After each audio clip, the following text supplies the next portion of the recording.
You are looking at a remarkable idea. An idea that has intrigued and attracted and literally thrilled thousands upon thousands of men, women, and children. And you, my friends, are about to witness this idea become a reality.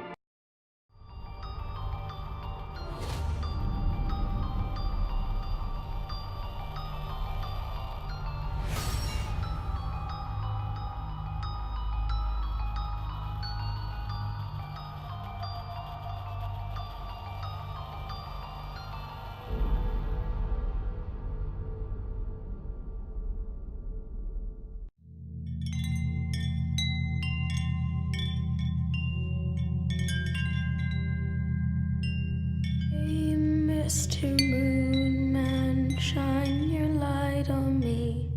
A serial killer. Hey, Mr. Moon Man, shine on me. You think he looks for his victims in churches? What happened? Let me go. Where is she, Paul? For the first time in my life, I felt something.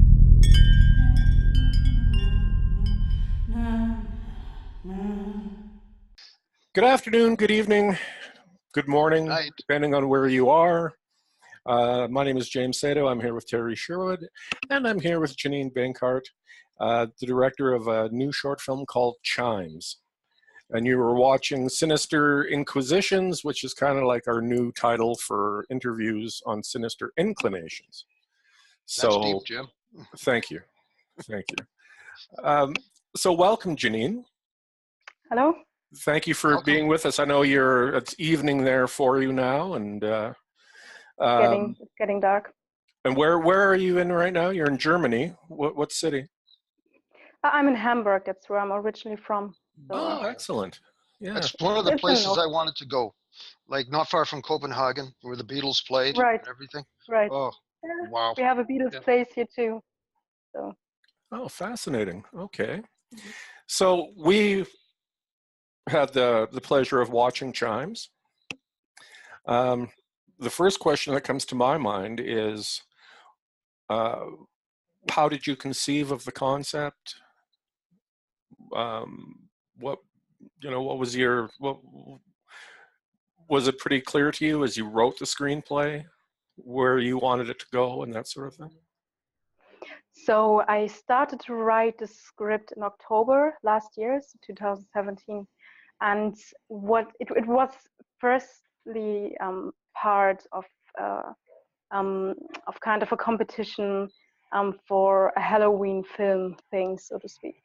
And when I wrote that, I already made a lot of research about serial killers and that kind of topics and all that stuff. So I always knew that I wanted to make a film about that topic at some point.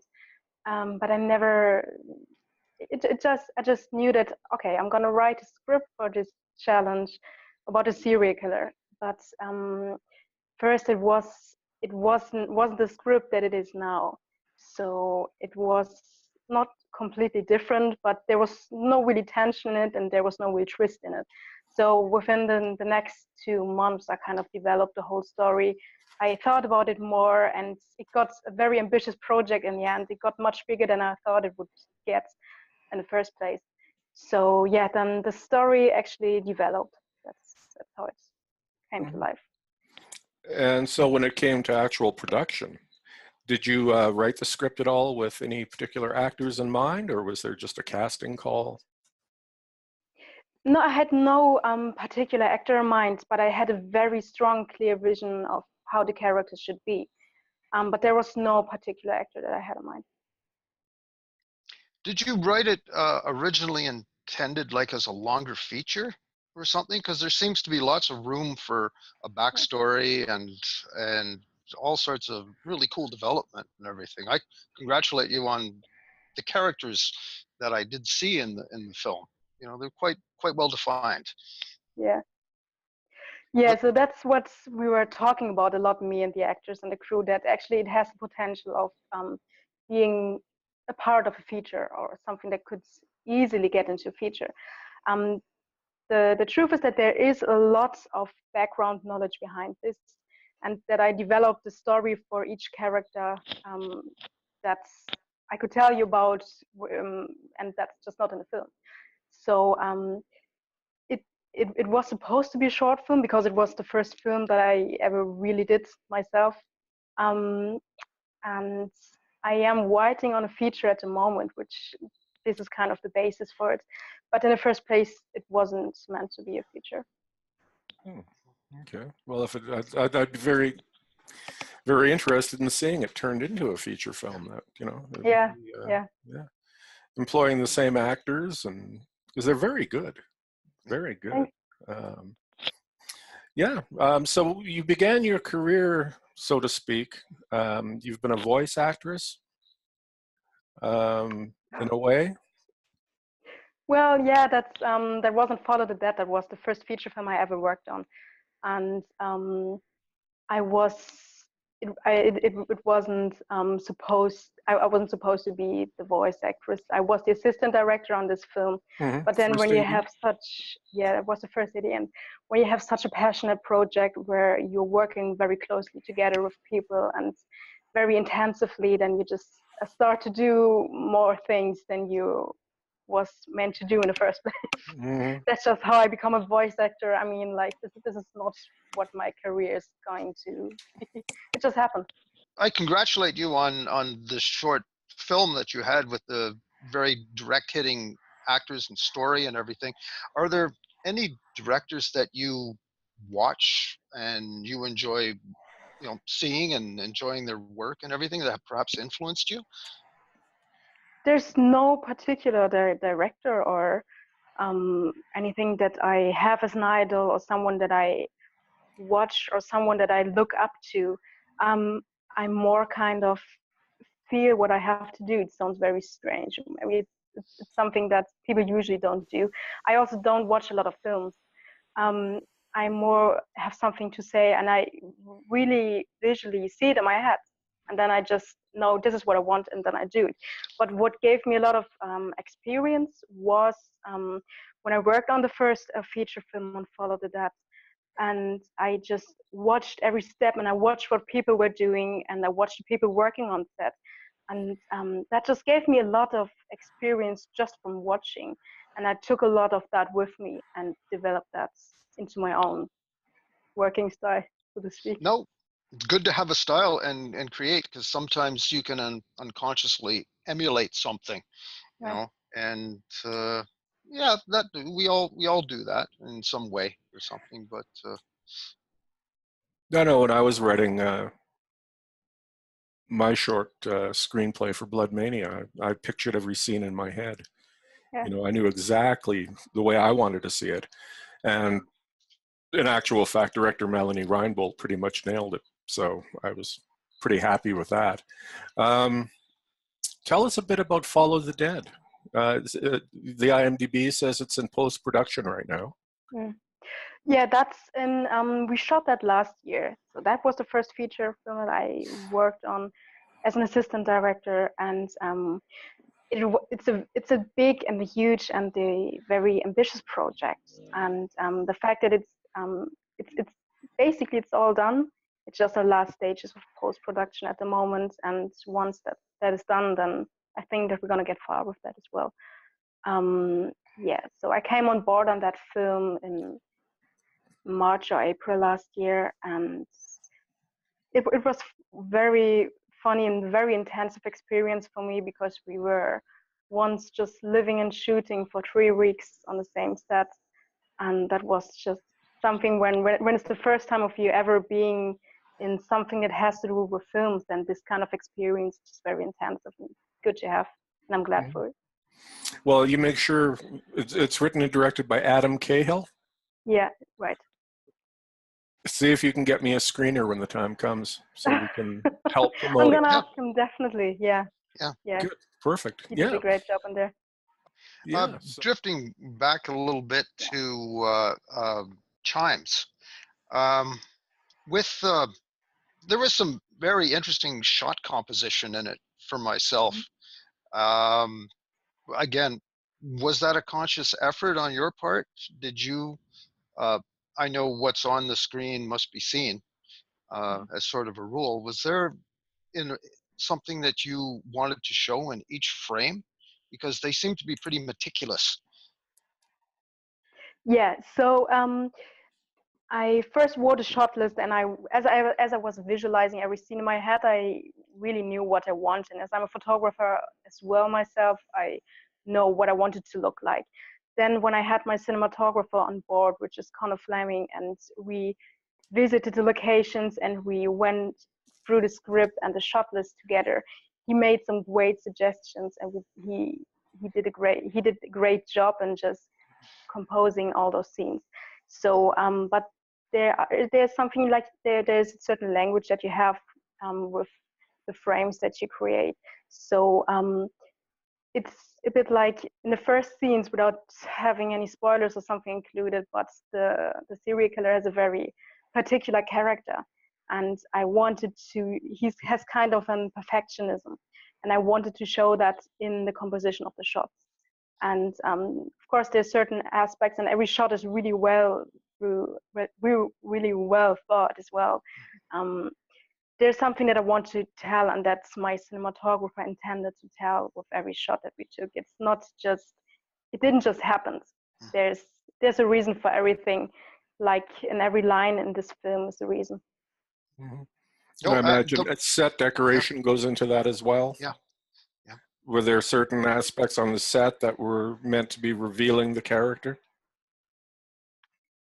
Yeah, so there's a shift of his in his mind that you can see. So he has those day scenes and he has those night scenes. You will notice that when you watch the film.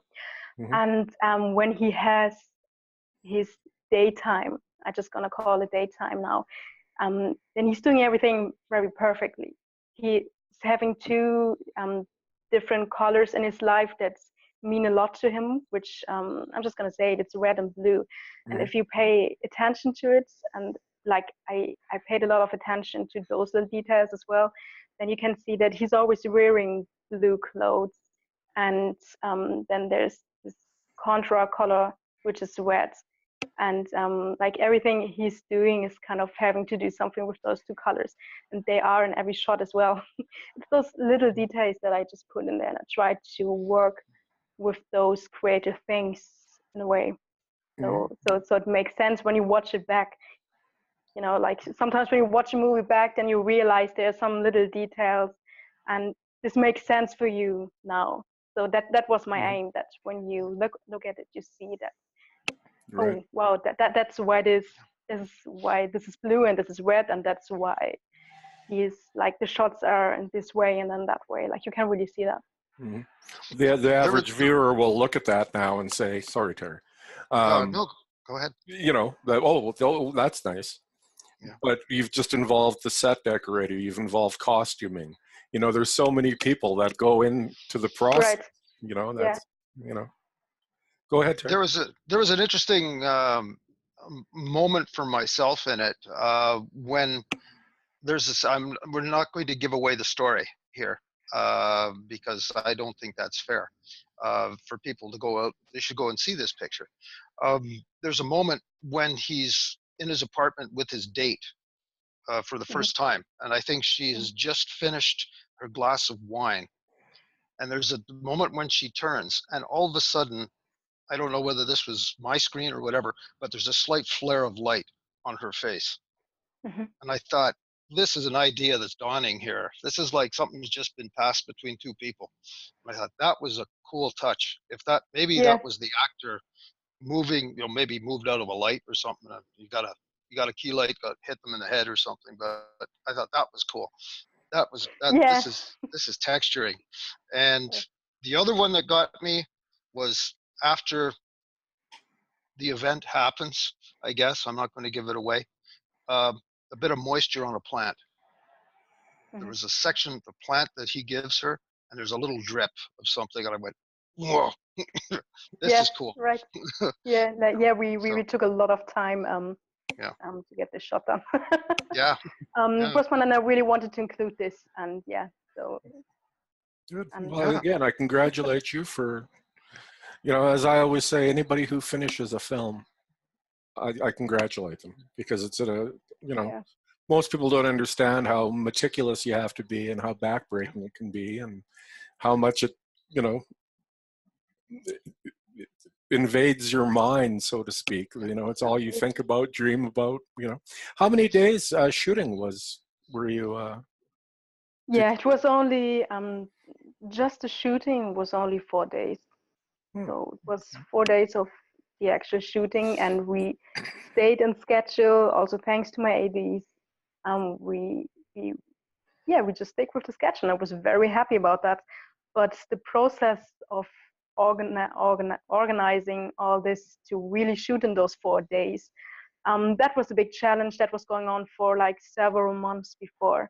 And so the 4 days then was actually the whole enjoyment of the whole making. I really, really enjoyed to be on set and to put everything that I just planned for months and that my team planned for months with me, just came into life. So that was great to see. And I was very nervous, and every day, like there was a challenge on every of those 4 days.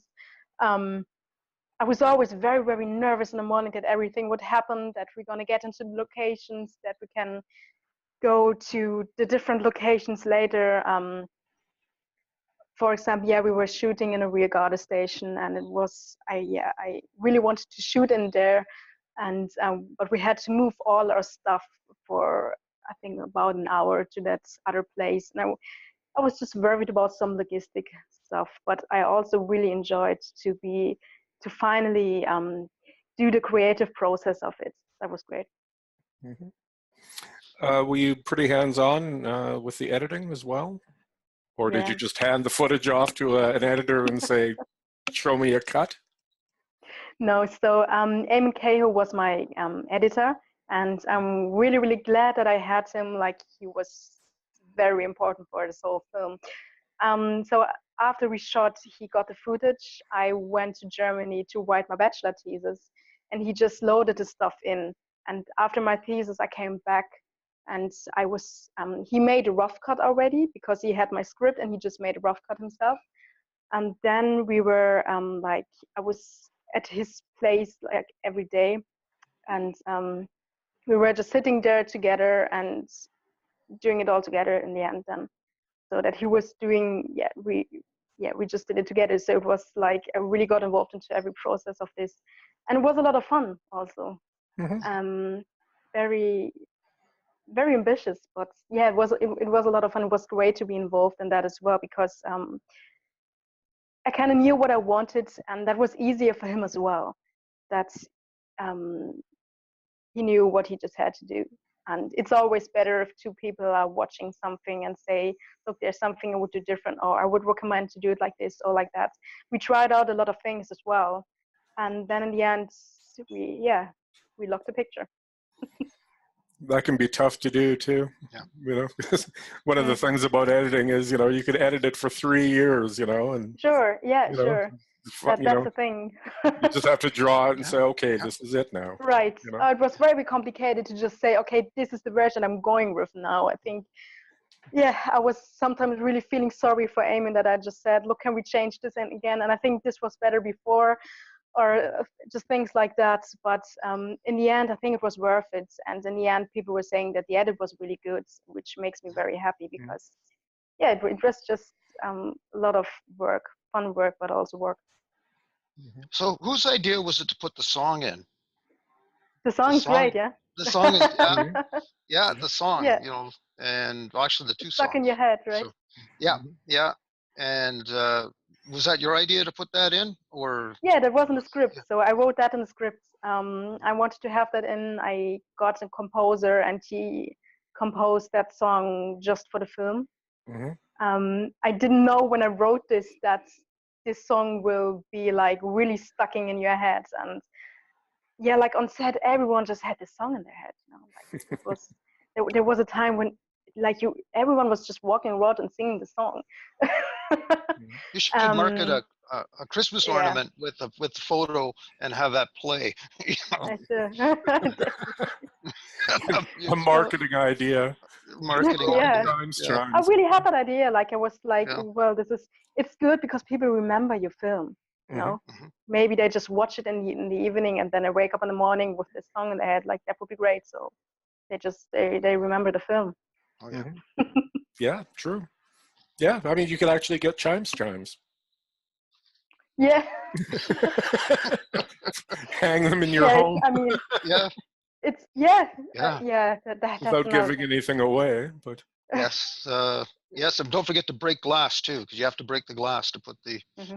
photos in. Is that some sort of a, when I originally saw that, is that some sort of a custom or something, when like there's the moment when he comes out and he throws the bottle Hmm. and then he paints it blue again, like you were mentioning, and then he puts a photograph in. Is that a custom or something, or is that some sort of a practice? or is that something just peculiar to the Just peculiar to character? him. Yeah. Well, Pretty good. there's like every serial killer or psychopath or whatever. Um, it's very it's very funny, but every serial killer has a little habit or a little treat, something that he keeps from his victims to remind himself on them, or Trophy. just some trophies just to remind it. And he's a very particular one, so that's just his way to remind stuff. And as he's very creative and accurate with the things that he's doing, this is just his way to deal with that. And yeah, and like the song and melody was always affecting him from when he was a child, so that just made sense to him. Okay. No, Terry was asking me previously. Do you think Oh it's yeah, a German thing? Maybe it's a it's a No. thing. German Yeah, thing. maybe it's a fun little, why not? Break Why bottles and not? put pictures on it. So. No, no. The thing is, I don't really remember why or Yeah. when I got this idea. It's Mhm. just that suddenly it was just there. Mhm. Very strange. That was when I developed the script. So it was like a month or maybe a month and a half after I wrote the first versions. I just got that idea because I was like, well, it's very nice, and from a visual perspective, you can do a lot of with that, and also from the audio perspective. So I was just including this, and then it got bigger than I intended to to make it actually, but it was good. It was good. What about the actors?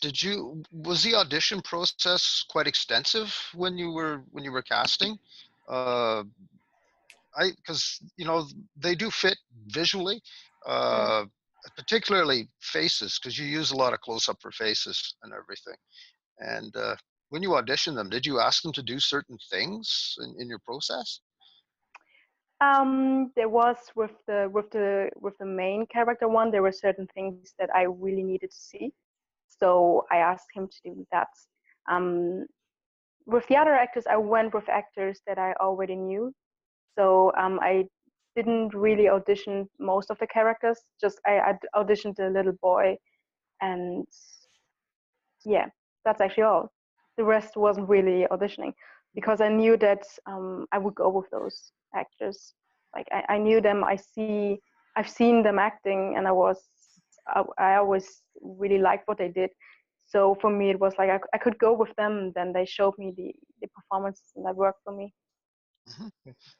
Was there anything that you did on the set that after you shot it and you went, oh, that didn't work? On the And set, yeah, something that you did and you went, I wrote this, I visualized this, and I went, oh, this didn't work. We have to do something else. Bang. And an idea hit.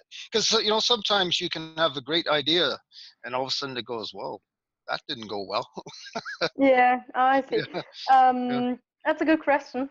Yeah. Um, And I then you was have to nervous improvise. about, Yeah. yeah, I have to think about, Yeah. but what I can say is that I was very nervous about the scenes in the church during the daytime because they were quite, shot-wise, they were very complex.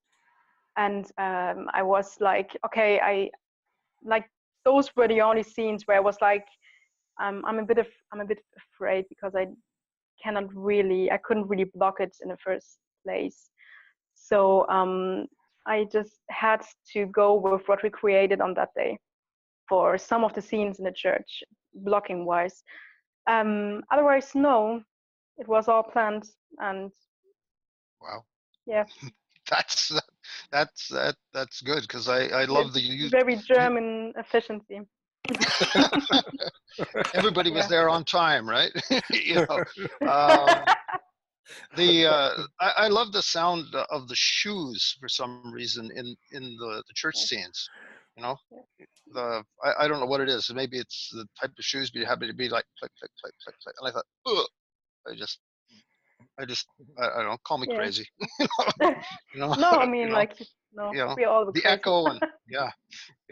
Like there was a bit of echo in the church, and Martin O'Sullivan, the actor, he really got into this character. He really was Paul. So yeah, that's his name. So he really got into the character, and even the way he walked was different to like Martin and Paul compared. The way Martin walked was different than the way Paul walked. So he really got into this, and he really walked differently. He walked as he was Paul, as he was the main character in this film, and that's what you can hear even when he's in a date scene, when he's going inside his apartment. He has a certain kind of walking. When he's going into the church, he has a certain kind of walking. It's very funny, but he really was his character with every aspect of himself, which I really appreciate. I'm really thankful, and I'm really happy that I had him. Yeah, good. So on your Facebook page, you've been announcing festivals and that kind of thing. Please promote the film. Tell us where it's going to be showing. And Yes, so we just had our world premiere in Philadelphia on the 19th, which is depends on the time shift, 2 or 3 days ago. Mm-hmm. So that was on the Liberty Massacre Festival. And so that was the second festival we got in. And it's nominated for Best Directing as well, which I'm very happy for. Congratulations. So yeah, mm-hmm. So the world premiere is already done. That was in Philadelphia. The next festival that Chimes is going to be screened is this Thursday. That's on the 26th of July in Ireland on the Underground Festival. So that's the next screening that we're going to have. And then there's another festival in Ireland as well, which is called the Spook Screen. That's on in September. And it's going to be seen there as well. And other festivals to follow, hopefully. Good. I know a woman, Cara Clark, from Popcorn Horror, who's involved with the big Glasgow. Yeah, I submitted to there as well. Oh, okay. Well, I'll put in a good word for you. Yeah. But yeah, it would be great. I appreciate that. Yeah, no, that would be they're working really hard on that festival. So that's, I hope I'm keeping my fingers crossed that you're selected for that. Did you get any feedback on what the audience reaction was in Philadelphia? Not yet. There's not really. I don't have any feedback at the moment. Okay. But there's also time shift, so it could come something. Yeah. Are you going to send the picture to North America? Try to enter the North American festivals, other than Philadelphia, like some of the New York stuff, or some of the festivals down there, or LA, or something to that nature.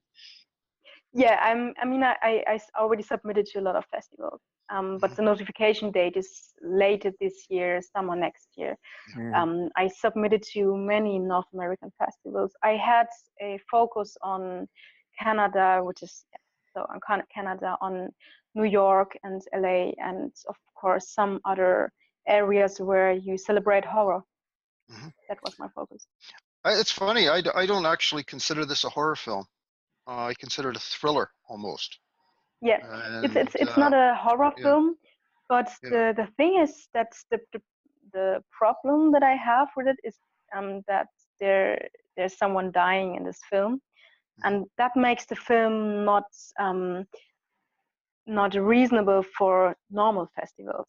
So I have to go to genre festivals, which is that's just what I found out. That's something I have to consider.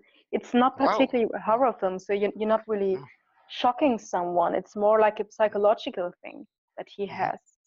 But yeah, it's still kind of a genre film. Yeah. There's a And, festival coming up in Edmonton, Alberta. It's a new horror convention festival. And Right, Terry and I may go and do Sinister Inclinations live there. It's right. all up in the air right now. Oh my God. But if we're selected, maybe it could be, because I think they might want to show my film to the Edmonton audience, and perhaps I could put Chimes in as the short feature in front of the film, Yeah. if you'd allow that. Yeah, for sure I would. That'd be great. Yeah, and we can discuss it during the live panel. Definitely, yeah, it would be great. yeah, and we get decent feedback from most of our times we do it live too. So there's actual people that do attend. So yeah, you get a good audience on it. So it would be great. Yeah, that would be great. Yeah. It's like the more people see it, the better. Like I'm really happy for everyone seeing it and everyone promoting it as well. What are your ultimate distribution plans for it? I mean, in terms of streaming release or anything like that, have you gotten that far yet? Or? Yeah, I educated myself a bit about that. I have someone who was interested in doing the distribution. It was funny because it was a Philadelphian company as well. But I'm not sure about where I'm gonna go. I want to have a good festival one first, and then I can see how far I'm gonna get. I definitely gonna make some distribution plans, but I cannot say in detail how they're gonna look like now. Mm-hmm. Well, we'll have to discuss that down the road, because I have a series of anthology films that I want to do, featuring shorts from directors from all over the planet. So, maybe that's something we can discuss later on down the road. But we could discuss that. Yeah. Mm-hmm. So yeah, anything else you want to just cover, Terry, while we're here? Or? Let's see. Is this is maybe seen as a crazy question, but no, I like crazy questions. Is this this is an Irish film? Am I correct in saying that? Is this funded? Okay, because I've been watching a few examples of Irish horror, for want of a better term, on it, and this is very close to a lot of it. I'm speaking particularly of The Canal. I don't know whether you've seen that, which was pretty much a psychological thing. Is that a characteristic of the Irish horror genre, to write psychological films? Because I see a lot of them. Yeah. I mean, I never really thought about this, to be honest. But yeah, like if I think about it, there are many people that I know who actually do some psychological, also horror or thriller things. Yeah. I wouldn't call it typically Irish, but maybe it just have something to do with the nature of Ireland, because there are a lot of places that you could call haunted. The Switch, which was another film I worked on, was actually also psychological. I wouldn't call it horror, but also thriller thing. That was shot in a house that was, I am pretty sure it was haunted. Maybe it was, maybe it's just because of the nature and Ireland, because of the places that are there and about all the things that people tell to each other. Yeah, it could be, but it's interesting. You should just try to find something out of it. It seems also like for the climate for filmmaking in terms of finances and everything, I was looking at some of the websites, and there's quite a good infrastructure set up for it. We don't have that here, honestly, in Canada, which is kind of depressing, because you try to do stuff and you got to jump through 500 hoops and do certain things. Did you take advantage of something of that nature? Did you use the infrastructure? Was it receptive to your work? No, it was self-funded, so I funded it all myself. so I didn't really use this. And also I have to admit I didn't really try it because I was setting my priorities on other things. So because if I would have spent energy on that, I was feeling like this is a whole other thematic or theme, and I never really dealt with that. And I was like, this would be so much energy that I would have to put into thinking about how to fund something and organizing this also, while also organizing the shoot of a film, that I said I'm gonna work a bit harder. Well, realistically as well, I mean, it's a bureaucratic thing, and it might have set your production back 6 months to a year while you're waiting to hear. So yeah, that's it. So I just didn't really pay attention to that. I knew that there's a possibility, but I just didn't really took it. So is there anything you'd like to tell our audience? And please list, where they can find your social media sites and all of that sort of thing. Yes, so if you are interested on watching Chimes or just stay informed or see the updates that we have, then there's a Facebook page which is called Chimes Short Film. We also have a Twitter page and Instagram page, but there's the most traffic going on the Facebook page. There's hopefully a website coming soon, but the best is just to follow our social media pages to stay updated and to watch and to follow on which festivals we're gonna get. And yeah, just if you want to see it, then come and see it. Great. Well, listen, we really appreciate your time. It's been a delight to talk to you. Yeah, yes. Thank you so much for the invitation. It was great. Oh, no problem. No problem. No. So, I wish you the best of success with the short film. Yeah. And see you in the movies. Yeah, and I'm looking forward to seeing anything that you direct. Yeah. Oh, that's great. That's great. Yeah. Okay. Thank you so much, and thanks for having me. Okay. Well, you have a very good rest of your evening, Jannine.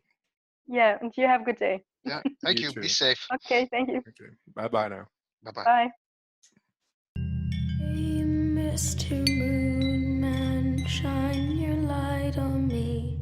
Hey, Mr. Moon Man, shine